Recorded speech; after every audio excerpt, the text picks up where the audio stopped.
दोस्तों नमस्कार। स्वागत है आप सभी का। और इस लेक्चर में हम लोग बात करेंगे वैदिक सभ्यता और उत्तर वैदिक सभ्यता के बारे में डिटेल में।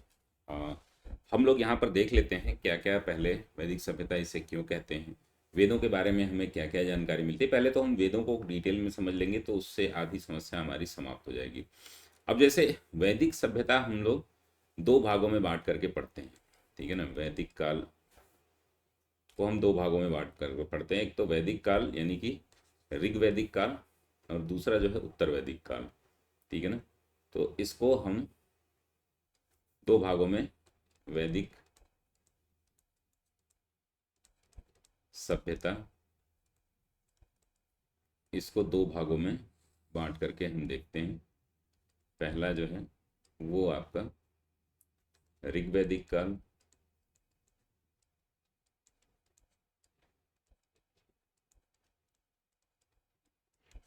इसको ऋग्वैदिक क्यों कहते हैं, क्योंकि ऋग्वेद के आधार पर ही इसका इतिहास पूरा हमें जानकारी मिलती है। उसके बाद उत्तर वैदिक काल,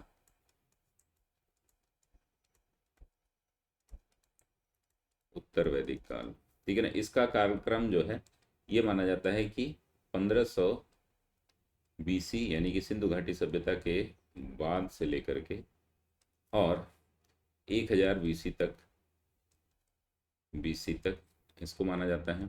और इसका काल जो है वो माना जाता है 1000 बीसी से लेकर के 600 बीसी, ठीक है। यानी कि 600 बीसी से हमारा अलग इतिहास शुरू हो जाता है, उसके बारे में हम देखेंगे। अब चूंकि वैदिक सभ्यता में वेद त्रयी का नाम आपने सुना होगा, ऋग्वैदिक काल में हम वेद त्रयी का नाम सुनते हैं।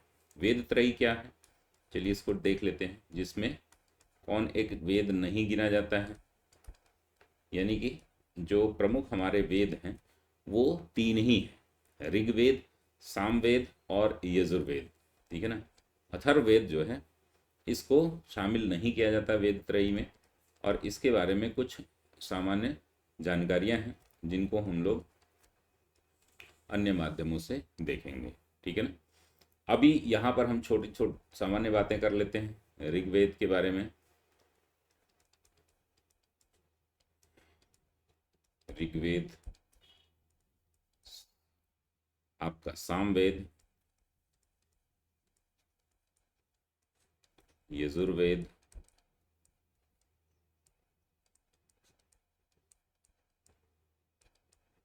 ठीक है ना। ये वेद त्रयी कहलाते हैं, ठीक है ना। अब इसको हम अलग से पढ़ेंगे या अलग से लिख लेते हैं, हालांकि साथ में हम लिखेंगे तो ज़्यादा हमें आसानी से चीज़ें समझ में आएंगी, ठीक है ना। तो वेद त्रयी पहले हम देख लेते हैं, उसके बाद जो है हम एक अन्य वेद देखेंगे। तो वेद त्रयी में हम ऋग्वेद को जब पढ़ते हैं तो ऋग्वेद की कुछ बेसिक जानकारी है, ठीक है ना। अब देखिए ये जो इसकी ऋग्वेद को ऋग्वेदिक काल क्यों बोला जाता है, क्योंकि इसकी जानकारी ऋग्वेद से मिलती है, ठीक है ना। जानकारी ऋग्वेद से, इसलिए हम ऋग्वैदिक काल कहते हैं इसमें, ठीक है ना। वेद त्रयी का ज़्यादा प्रभाव, लेकिन ऋग्वेद का ज़्यादा प्रभाव है इसमें। जबकि इसकी जानकारी हमें कहाँ से मिलती है, वेदों से। वेदों में कई वेद आ जाते हैं, ठीक है ना। ब्राह्मण आ जाते हैं, आरण्यक आ जाते हैं, उपनिषद आ जाते हैं एवं उपनिषद, इसलिए इसको हम उत्तर वैदिक काल कहते हैं। वैदिक साहित्य के अंतर्गत इन सभी को भी रखा जाता है। तो वैदिक साहित्य जो होता है वह ये सभी आते हैं, इन्हीं को हम बोलते हैं वैदिक साहित्य, वैदिक साहित्य। तो इसकी बात आप लोग ध्यान रखेंगे। अब ऋग्वेद के बारे में कुछ बेसिक जानकारी है जो आपको जाननी चाहिए कि कितने मंडल होते हैं, ठीक है ना। ऋग्वेद में कुल कितने मंडल होते हैं, तो ये हैं कुल कितने मंडल होते हैं, कुल कितने मंत्र हैं, कितने सूक्त हैं, ठीक है। अब इनके बारे में आपको जानना चाहिए। कुल 10 मंडल हैं, आपके मंत्र जो है वो 10,552,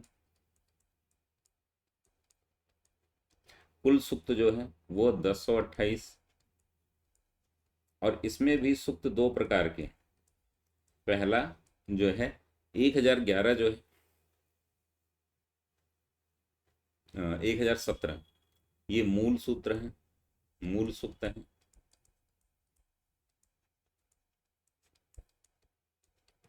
1017 और बाद के लिखे गए बाल खिल्ले जिनको बोलते हैं,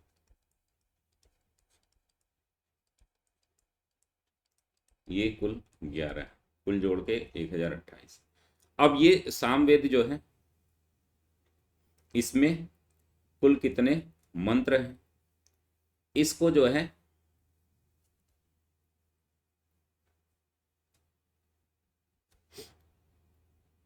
सामवेद जो है कुल 1549 मंत्र हैं। इसमें मंडल आदि की बात नहीं की गई। इसमें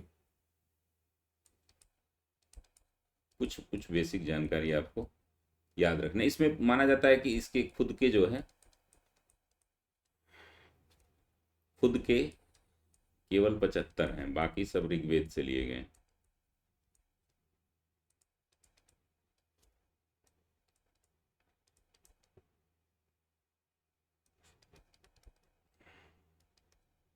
ऋग्वेद से, ठीक है ना।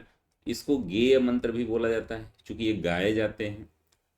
गेय मंत्र भी इनको बोला जाता है क्योंकि इनको गाया जा सकता है सामवेद पद्य श्रेणी में, ठीक है। तो ये आप याद रखेंगे। पद्यात्मक वेदों का जो और गद्यात्मक विश्लेषण जो है जो होता है उसको हम ब्राह्मण साहित्य कहते हैं, हम उसको आगे देखेंगे, ठीक है ना। यजुर्वेद के बारे में अगर हम बात करें तो एकमात्र वेद है जो गद्य और पद्य दोनों में है, ठीक है।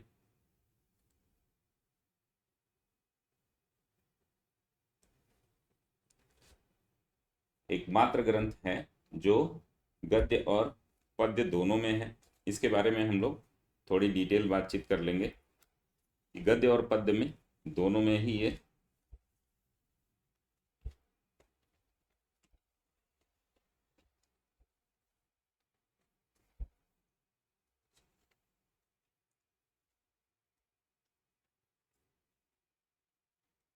यजुर्वेद जो है एकमात्र वेद है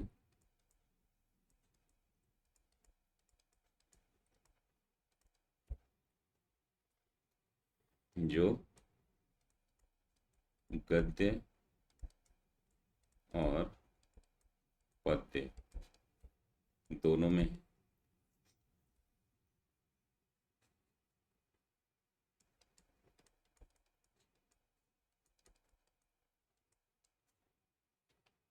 अगर हम इसकी बात करें कि ये कहाँ कहाँ इनमें चीज़ें उपयोग की हैं हमारे, खास करके अगर हम बात करें तो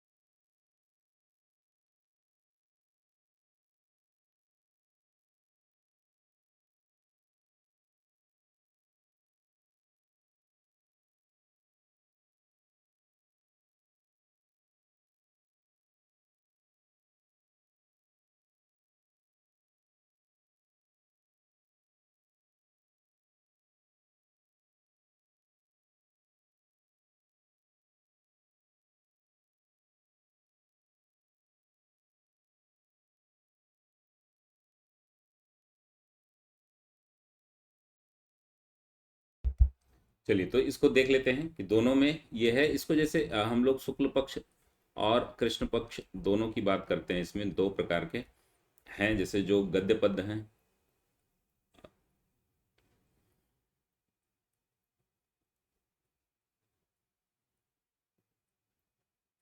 जो शुक्ल पक्ष है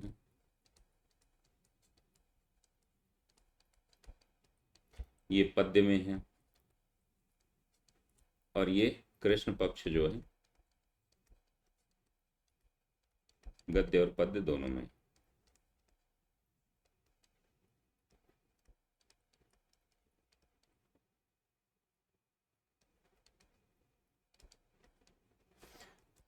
तो ये बेसिक कुछ जानकारी है। तीसरा जो है, अगर हमारा चौथा एक और है जिसको हम लोग कौन सा बोलेंगे, ये पहला हो गया, इन तीनों को वेद त्रयी बोलते हैं। तीसरा जो है हमारा वो कहलाता है आपका अथर्ववेद। चौथा,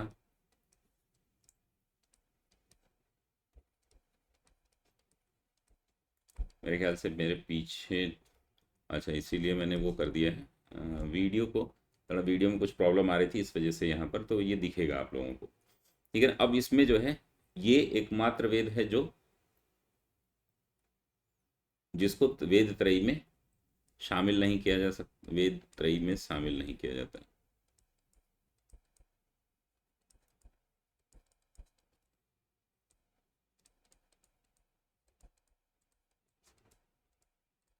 और इसके बारे में अगर हम बात करें तो इसमें 20 अध्याय और 731 सूक्त हैं।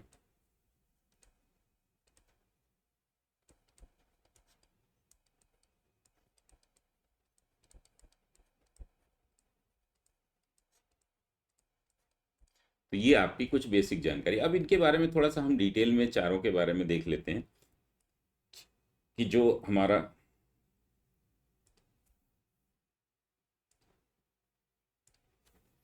ये ऋग्वेद है, अब इसके विषय में, किसके विषय में लिखा गया है ये, अगर हम पूरा डिटेल में थोड़ा एक ही पेज पे लिखेंगे तो ज़्यादा सही रहेगा।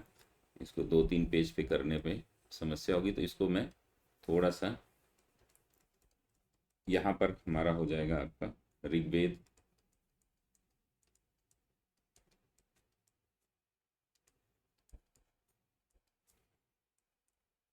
दूसरा है वो सामवेद। इसका क्रम भी आप ऐसे ही लिखेंगे याद करने के लिए भी, और क्योंकि अथर्ववेद जो है हमारा वेद त्रयी में नहीं आता है तो इन तीनों को पहले लिखेंगे। यजुर्वेद, ठीक है ना, और ये है आपका अथर्ववेद। अब यहाँ पर कुछ मानक हैं, उन मानकों को हम यहाँ पर लिख लेंगे, जैसे इनका विषय क्या है, ठीक है ना। अब यहाँ पर विषय ऋग्वेद का क्या है, सामवेद का क्या है, यजुर्वेद का क्या है, अथर्ववेद का क्या है, एक चार्ट में आप लिख लेंगे तो ज़्यादा आसानी होगी, ठीक है ना। पुरोहित कौन से हैं, ठीक है ना, तो किसका पुरोहित, ऋग्वेद का पुरोहित कौन है, उपवेद की बात करेंगे। ये सब प्रश्न पूछे गए हैं, इसलिए आप एक ही चार्ट में याद कर लेंगे तो आसानी होगी। उपवेद के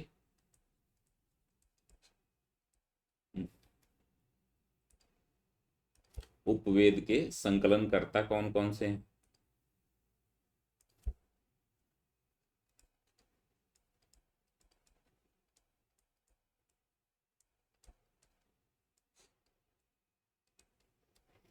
फिर आपके ब्राह्मण साहित्य इनके कौन कौन से हैं, इन सभी को हम लोग एक साथ कर लेंगे तो ये आपका आधा काम यहाँ से खत्म हो जाएगा। जो प्रश्न यहाँ से लगातार आपसे पूछे गए हैं उन प्रश्नों को हम एक साथ कर लेंगे। अब जैसे ये क्या है, ऋग्वेद क्या है, तो इसमें देवताओं की स्तुति की बात की गई है, उनका प्रेयर किया गया है, ठीक है ना। रचे गए जो मंत्र हैं उनका संकलन यहाँ पर किया गया है, यानी कि देवताओं की स्तुति में, थोड़ा सा मैं यहाँ पर छोटा लिखूंगा,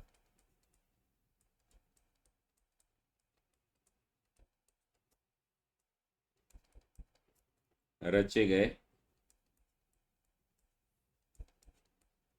मंत्र, ये हैं मंत्रों का संकलन।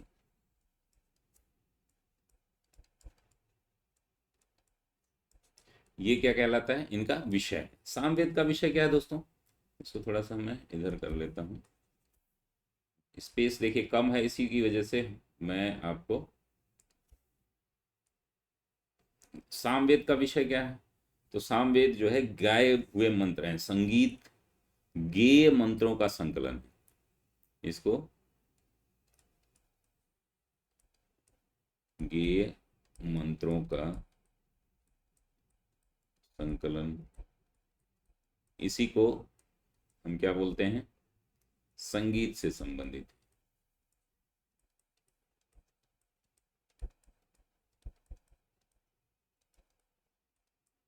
ठीक है, ये आप याद रखेंगे।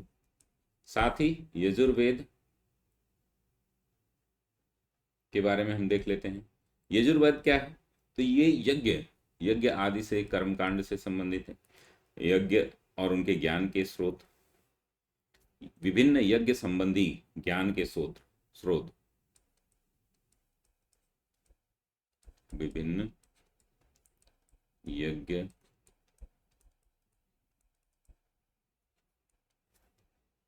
ज्ञान के स्रोत में इसको देखा गया है। इसको कर्मकांड का स्तर माना जाता है। ठीक है, अब यहां पर जो है अथर्ववेद जो है, इसमें जादू टोना टोटका, और इसको एक और भी इम्पोर्टेंट बोला जाता है, औषधि शास्त्र के रूप में इसको जाना जाता है। तो क्या है ये, तो इसको हम लिखेंगे जादू टोना टोटका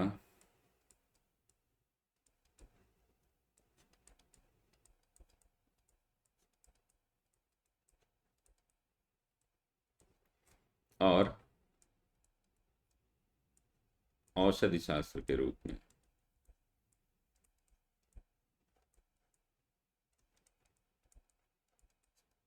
ठीक है ना, तो ये आपका विषय हो गया। अब इससे एक प्रश्न बनता है कि भाई इनके जो है प्रमुख विशेषताएं क्या है। विशेषताओं में हमारा पहला ही हो गया कि भाई इनके विषय क्या है। ठीक है ना, अब हम दूसरा देखेंगे कि इनके पुरोहित कौन है। ठीक है ना, ये अगर हम इसको एक शब्द में बोलें तो ये जो है किसके लिए है, ये ईश्वर महिमा। ठीक है ना,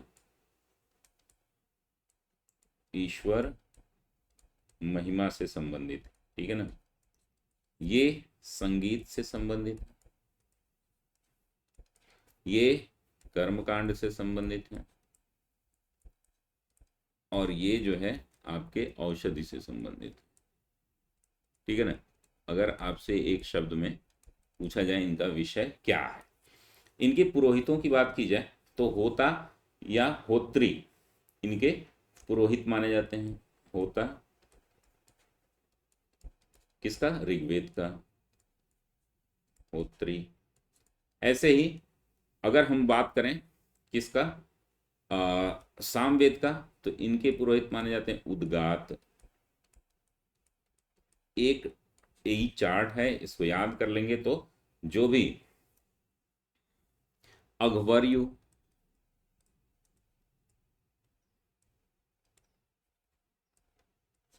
अघवर्यु और ब्रह्मा, अथर्ववेद के पुरोहित हैं ब्रह्मा। तो ये चारों के अलग अलग पुरोहित हैं। उपवेद के बारे में कई बार पूछा गया है, तो उपवेद जो है वो किससे संबंधित है। इनके जैसे ऋग्वेद का उपवेद क्या है, तो ये है आयुर्वेद, जो कि चिकित्सा शास्त्र से संबंधित है। आयुर्वेद, ये जो है गांधर्व वेद है, जो कला संगीत से संबंधित है, गांधर्व वेद।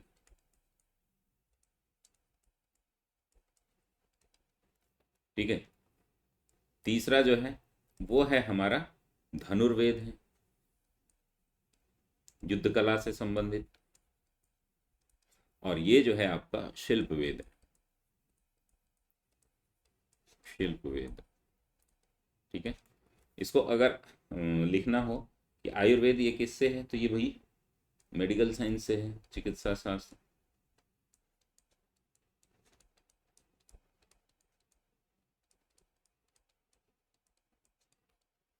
गांधर्व वेद जो है ये किससे संबंधित है, तो गांधर्व वेद जो है वो कला एवं संगीत से संबंधित है।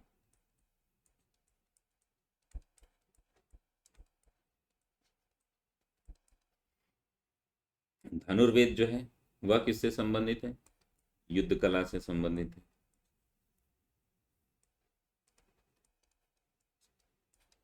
और ये जो है शिल्प वेद जो है ये आर्किटेक्चर, यानी कि इसको हम कह सकते हैं भवन निर्माण। तो इस चार्ट को एक बार याद कर लेंगे। अब इनके जो संकलन करता है उनका उनका भी नाम अब जैसे इसमें हम संकलन करता ही कौन है, प्रजापत्य, है ना, प्रजापत्य। इनके संकलन करता कौन है, नारद। सब प्रश्न पूछे गए हैं, एक साथ लिखेंगे तो आपको विश्वामित्र,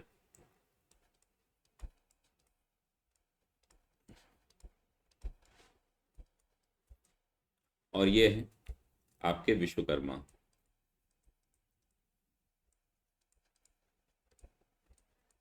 आर्किटेक्चर के हमारे जो देवता भी माने जाते हैं विश्वकर्मा, वो। अब इनके ब्राह्मण के बारे में आप इस यहां से बहुत ज्यादा प्रश्न पूछे गए हैं। जैसे कि इसका ब्राह्मण क्या है, ये ऋग्वेद का, तो इसके 2 या 3 ब्राह्मण हैं, जैसे कि ऐतरेय, कौशितकी, ऐतरेय, कौशितकी,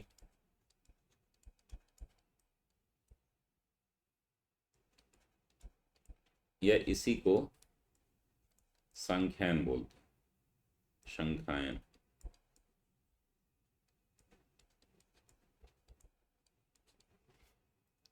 इसका जो ब्राह्मण है, यानी कि सामवेद का जो ब्राह्मण है, उसको पंचविश ब्राह्मण बोलते हैं,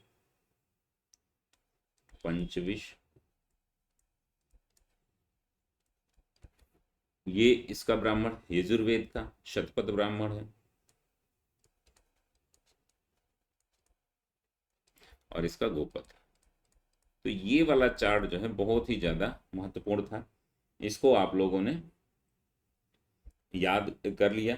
अब उपनिषद जो होते हैं उनके बारे में थोड़ा सा हम देख लें, तो उपनिषद का अर्थ क्या होता है, उप यानी कि नजदीक, गुरु के समीप बैठना, उसको उपनिषद कहते हैं। तो वैदिक साहित्य को हम लोग क्या बोलते हैं, श्रुति साहित्य के रूप में भी जानते हैं।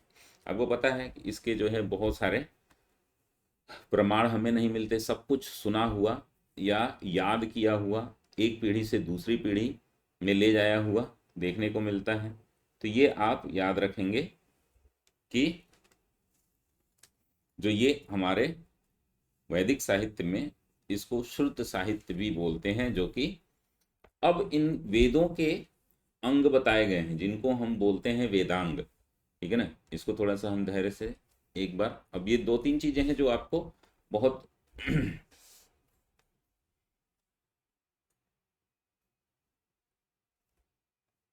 चलिए, वेदांग,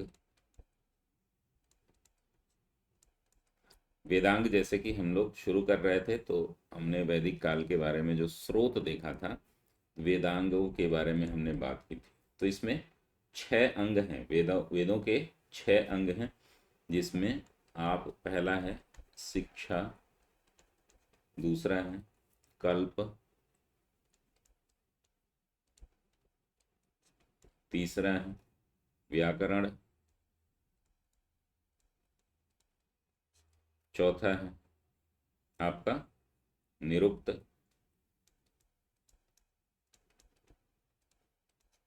पांचवा है छंद, और छठा है ज्योतिष। तो ये कुल 6 जो है अंग हैं, इन्हीं को हम वेदों के अंग। अब वेदों के अंग ये किस कारण है, तो इनको जो है और सरल भाषा में स्वर विज्ञान आदि के माध्यम से क्या करते हैं, इनको हम समझते हैं। अब जैसे शिक्षा है, तो शिक्षा को क्या माना गया है, शिक्षा को नाक माना गया है,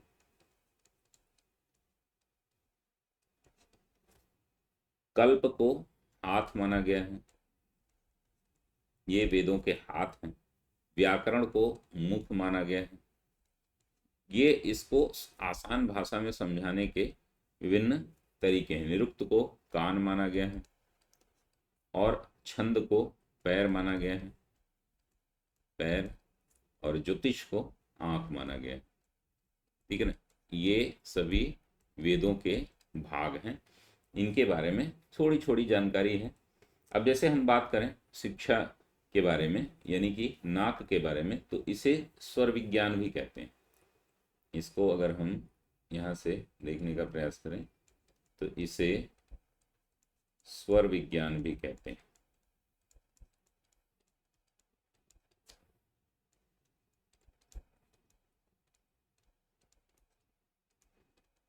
स्वर विज्ञान कहते हैं। इसके अंदर शब्दों के उच्चारण का जिक्र होता है।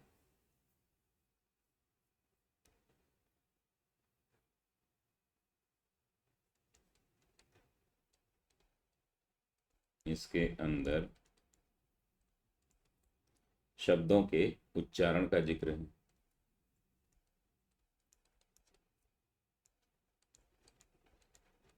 यानी कि प्रोनाउंसिएशन।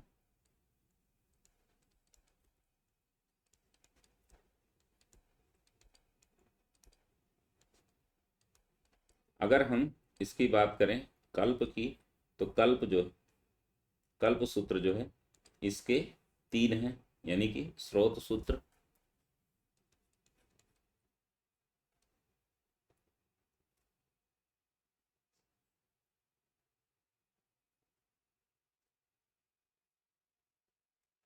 गृह सूत्र, धर्म सूत्र,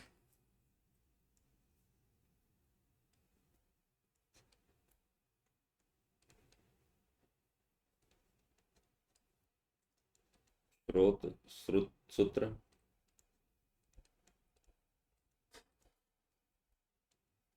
दूसरा है आपका गृह सूत्र, और तीसरा है आपका धर्म सूत्र।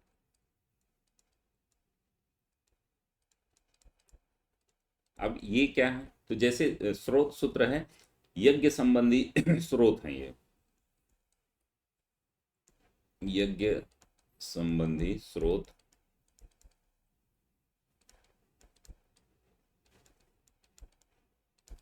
ये गृह सूत्र है जिसमें गृहस्थ जीवन संबंधी जानकारी मिलती है।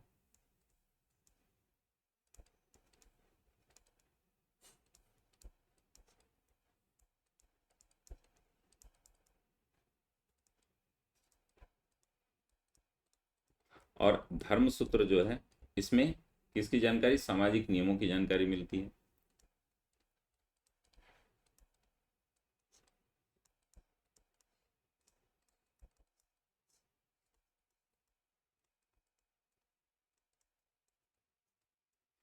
और साथ ही अगर हम बात करें कि जो निरुक्त है वह इस बात की जानकारी देता है कि वैदिक मंत्रों में प्रयुक्त शब्दों की उत्पत्ति कैसे हुई। वैदिक मंत्रों में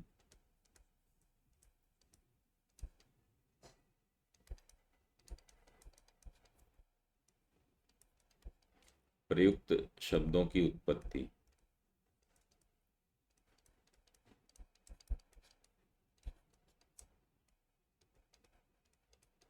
और ये आपको पता ही है कि जो ये नाम से ही समझ में आ जा रहे हैं, जैसे व्याकरण, तो व्याकरण क्या होगा, यह उनकी एक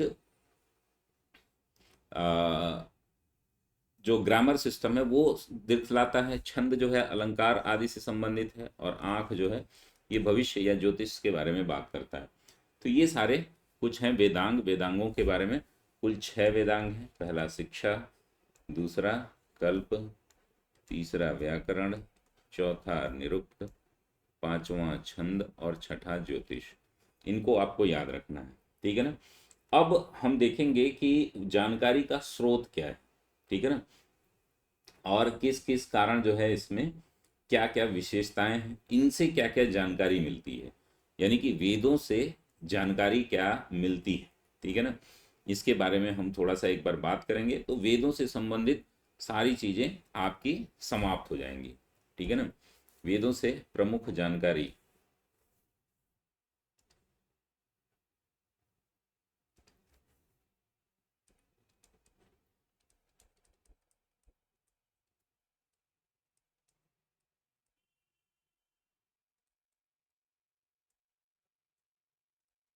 और इसका एक चार्ट बना लेंगे तो फिर हमारा जो है काम आसान हो जाएगा।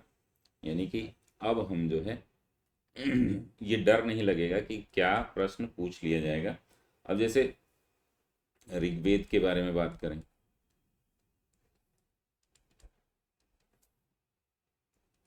सामवेद,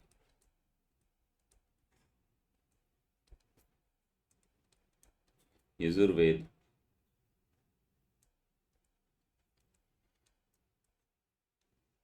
और लास्ट में है आपका अथर्ववेद।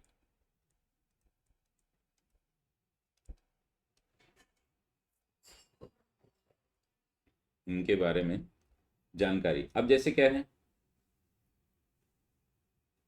इसमें जो जानकारी मिलती है, इसमें पत्नी को जाए दस्म, पत्नी को पहले एक एक करके लिख लेते हैं।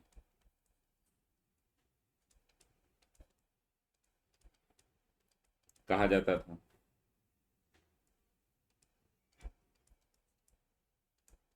इसके दूसरे भाग को अगर हम बात करें तो अगर दूसरे भाग की बात करें तो तीसरे मंडल में जो गायत्री मंत्र है वह सविता देवी को समर्पित है। इसके तीसरे मंडल में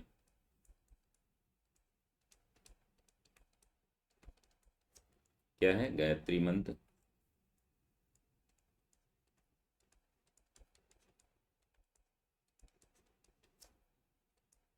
सविता या सूर्य को समर्पित है ये।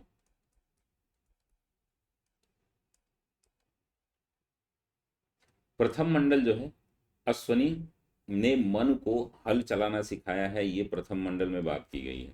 ठीक है ना, प्रथम मंडल में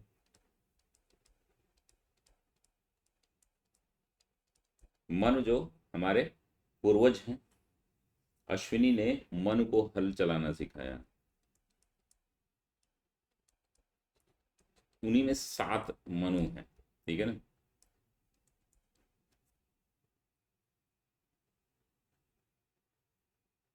मन को हल चलाना सिखाया।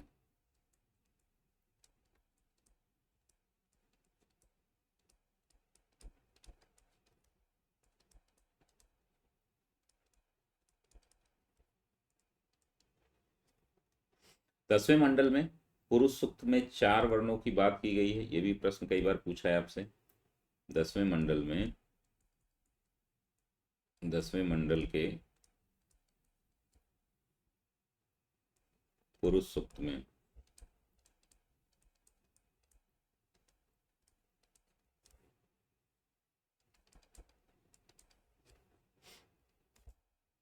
पहली बार जो है 4 वर्णों का उल्लेख।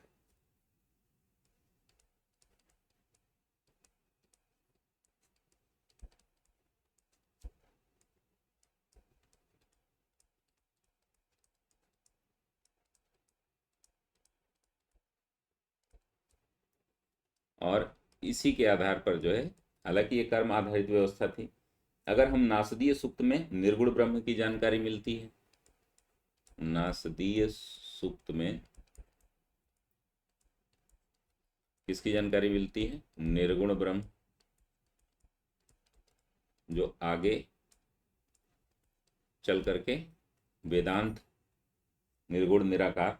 सप्तम मंडल में आप देखेंगे, 7वें मंडल में दासराग युद्ध का वर्णन है। दसराग युद्ध जो है 7वें मंडल में।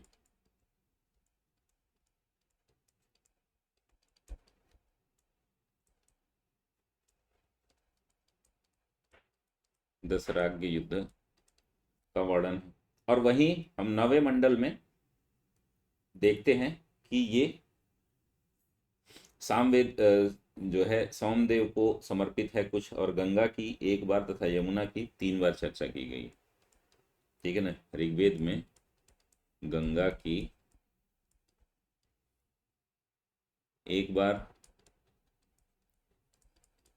और ये कुछ बेसिक फैक्ट हैं जो आपको याद रखने चाहिए।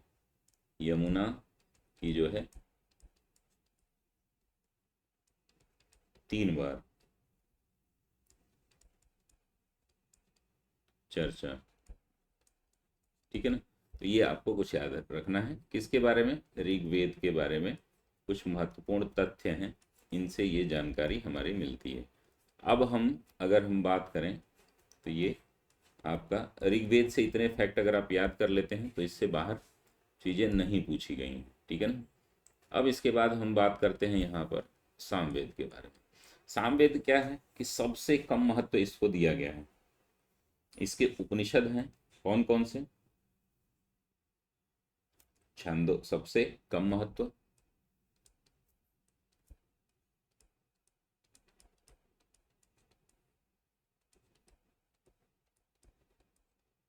और इसके बारे में छांदोग्य तथा इसके उपनिषद हैं।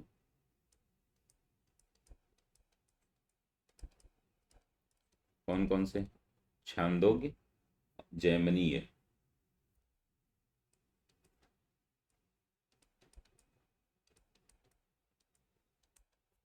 और जैमिनीय। साथ ही हम बात करते हैं यजुर्वेद में। देखिए यजुर्वेद और अथर्ववेद में हमें ज़्यादा जानकारी मिलती है जो कि हमारे लिए उपयोगी भी है, ठीक है ना। इनके बारे में थोड़ा सा हम पढ़ेंगे और डिटेल में जानेंगे। तो यजुर्वेद की अगर हम बात करें तो ये चावल की 5 किस्मों का उल्लेख जो है इसमें मिलता है। चावल की 5 किस्मों का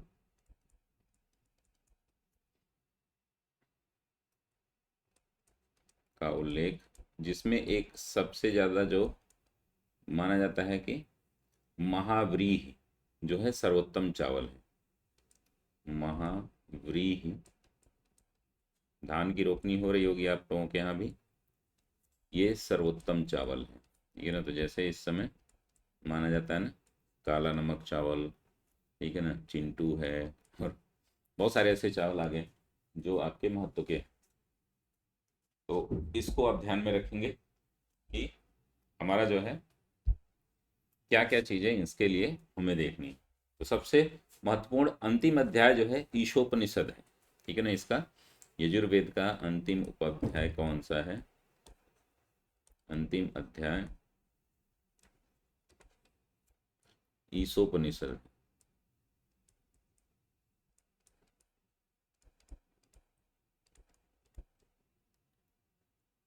ठीक है। साथ ही इसमें शतपथ ब्राह्मण में, जो इसका ब्राह्मण है शतपथ ब्राह्मण में कृषि की 4 क्रियाओं का जिक्र मिलता है। शतपथ ब्राह्मण में, जैसा कि हमने बताया था ना, इसका शतपथ ब्राह्मण कृषि की 4 क्रियाओं का वर्णन मिलता है।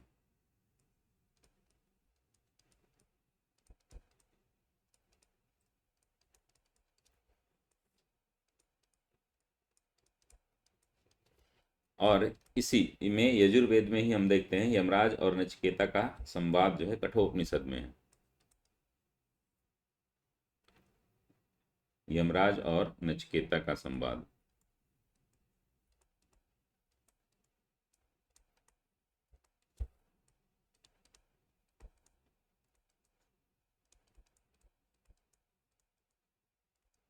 ये किस में है?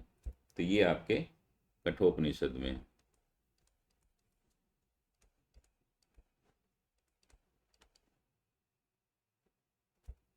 साथ ही हम देखते हैं जो वाजसनेयी संहिता है, जो कि शुक्ल, आपका जो शुक्ल पक्ष है उससे संबंधित है यजुर्वेद के।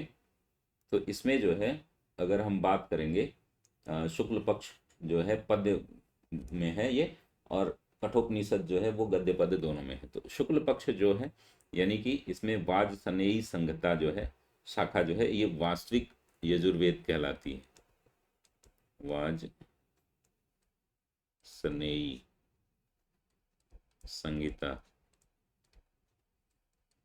ये वास्तविक यजुर्वेद है,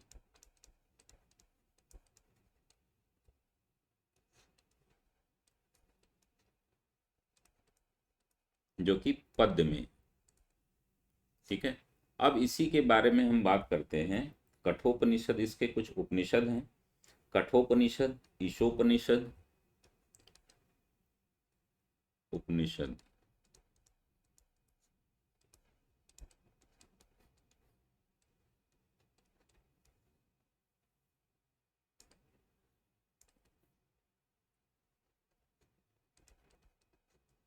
कठोपनिषद, ईशोपनिषद,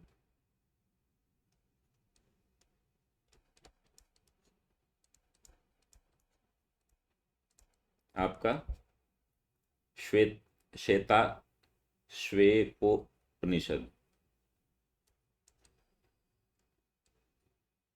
श्वेताश्वेरोपनिषद,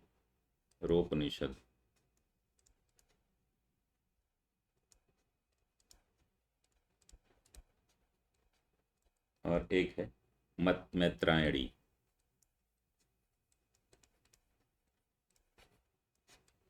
मैत्रायणी उपनिषद, ये हो गया। अब अंतिम जो है हमारा बच गया ये आपका अथर्ववेद, जिसके बारे में हम कुछ महत्वपूर्ण फैक्ट हैं, जैसे कि सभा और समिति को, ये बहुत बार प्रश्न पूछा गया है। सभा समिति को प्रजापति की दो पुत्रियां बताया गया है इस वेद में। सभा और समिति को प्रजापति की दो पुत्रियां,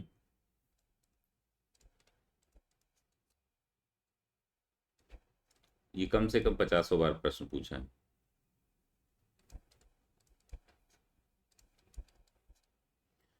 प्रजापति की दो पुत्रियां कहा गया है।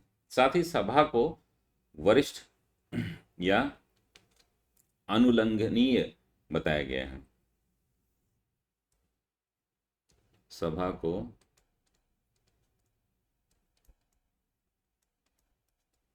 वरिष्ठा या इसको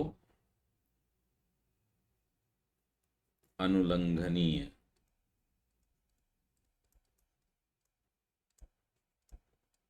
यानी कि बताया गया है, तो ये इसका उल्लंघन नहीं किया जा सकता। अब जैसे हम इसमें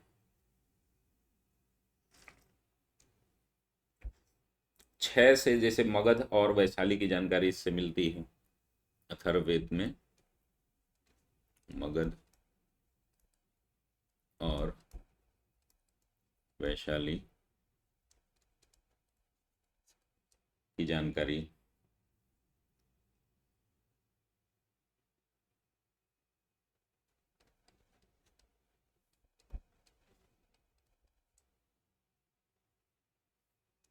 इसमें 6 और 12 बैलों के द्वारा खेत जोते जाने की, अभी जैसे हमारा जो ध्येय वाक्य है जिसमें सत्यमेव जयते 6 से 12 बैलों द्वारा खेत जोते जाने की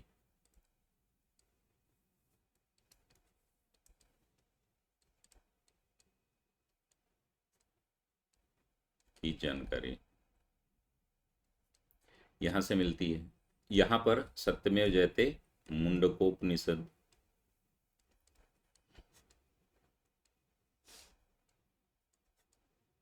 कहां से लिया गया है? मुंडकोपनिषद। अच्छा, इसके कुछ उपनिषद हैं जिनके बारे में आपको, यहाँ थोड़ा सा हमारी जगह कम है तो इसलिए मैं यहाँ पर लिख दे रहा हूँ। अथर्ववेद के जो उपनिषद हैं, मांडुक्योपनिषद, प्रश्नोपनिषद और मुंडकोपनिषद। मांडुक्योपनिषद,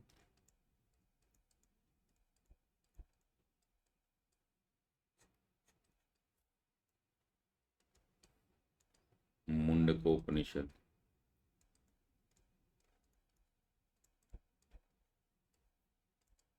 और तीसरा जो है आपका प्रश्नोपनिषद।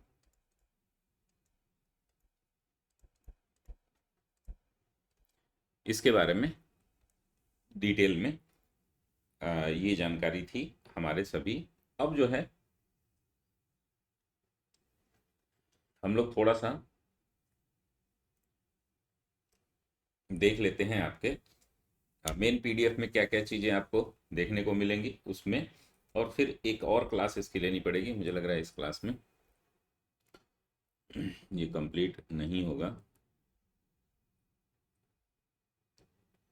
तो यही 3-4 पेज अगर आप ध्यान से बार बार रिवीजन कर लें तो इसमें बहुत सारे चीज़ें आपको मिल जाएंगी। लेकिन अभी भी बहुत सारी चीज़ें हैं जिनको हम लोग समझने का प्रयास करेंगे। एक बार हम लोग ये पीडीएफ जो है आज सभी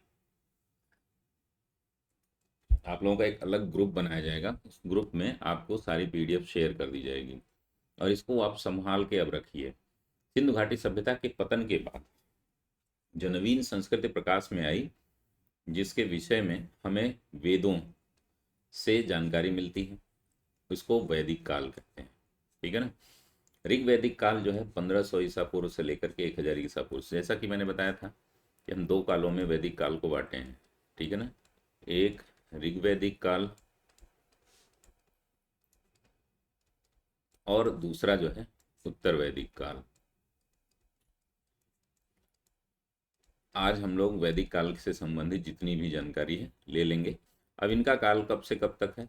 1500 से लेकर के 1000 बीसी तक, और ये जो है 1000 बीसी से लेकर के आपके 600 बीसी तक, मगध के उत्कर्ष तक। ठीक है ना।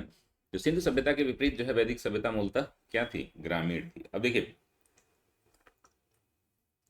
एक बड़ा गैप देखने को मिलता है, यानी कि सिंधु घाटी सभ्यता जो है पूरी तरीके से या तो समाप्त हो गई होगी या उसके बारे में जानकारी बहुत कम लोगों को रही होगी, क्योंकि हम फिर से जो है ग्रामीण जीवन जीने पे आ गए। आर्यों का आरंभिक जीवन मुख्यतः पशुचारण का था, कृषि उनका गौण धंधा था। ठीक है ना। ऋग्वेद होता या होत्रु वर्ग के पुरोहित, होत्री होता या एक ही जगह लिखा है ना, होत्री। ठीक है ना। यज्ञ कुंड में अग्नि की आह्वान और वेद मंत्रों द्वारा देवताओं का आह्वान। तो इसको हमने क्या बोला था? इसको मैंने बताया था आपको कि इसको जो है महिमा, ईश्वर महिमा से संबंधित मानते हैं। ठीक है ना। तो इसको हम लोग ईश्वर महिमा कहेंगे।